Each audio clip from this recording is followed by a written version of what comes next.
The world is reacting to the death of former President Jimmy Carter. Tributes are pouring in for a man known for his faith, dedication to improving humanity. Joining me now is Washington insider Armstrong Williams.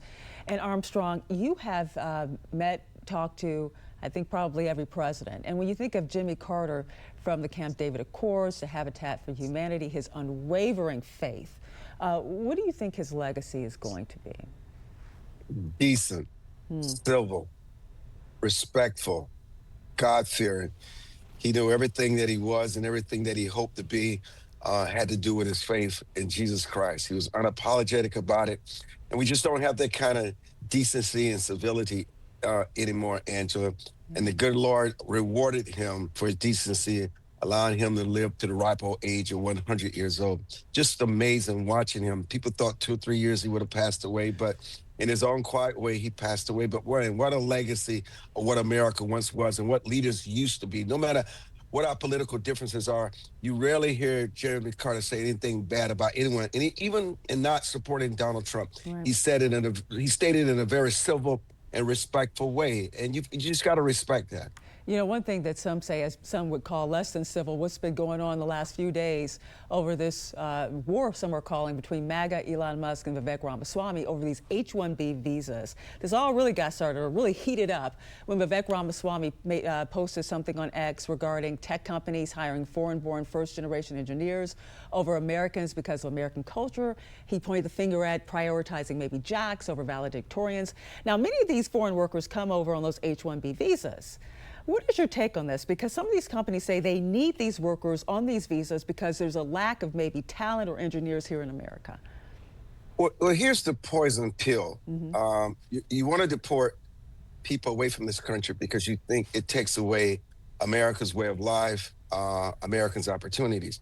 Many that come here on these H-1B visas are paid less money. They are never hostile in the workplace. They do not challenge the CEOs because they don't want to threaten or jeopardize of the visa being revoked. So you're paying them lower wages at the expense of Americans who are losing their jobs. It's very selective where these applicants come from. Most are from Europe, not from Mexico or places like India and other places. And some people can say it's very biased towards who is allowed in. And so if we're advocating Americans first, we should invest in not only our institutions, but the students graduating from those institutions and give them those opportunities instead of being replaced by these people that we seem to think are better educated, particularly when it comes to the area of STEM, than Americans are. Now, you brought up higher education, and actually you pointed this out to me just the other day about higher education facing scrutiny.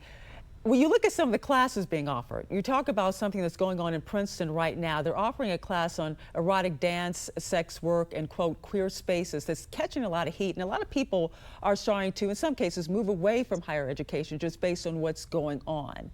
Do you think these type of courses is adding fuel to the fire? Angela, it's a useless degree.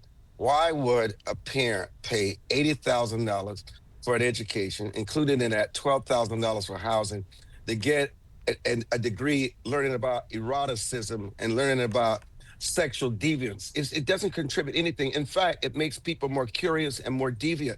And what happens is that many of these higher institutions that Ivy Leaguers have been bought and paid for by these progressives who put money into these institutions, and they demand that this kind of course be taught, not caring anything about the future of the kid and how it benefits them in the long run.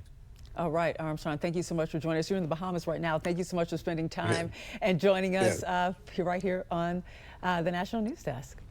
Thank you, Angela.